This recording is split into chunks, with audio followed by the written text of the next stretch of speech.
dostluğumuzun ebedi olmak dileğiyle yeni bayramınız mübarek. Yeni ilin sizə yalnız uğurlar və xoşbəxtlik gətirməsini arzulayıram. Həyatınızın ən gözəl dövrü başlasın.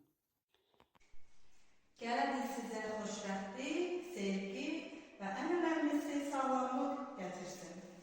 Hər zaman irəliləyəsiniz.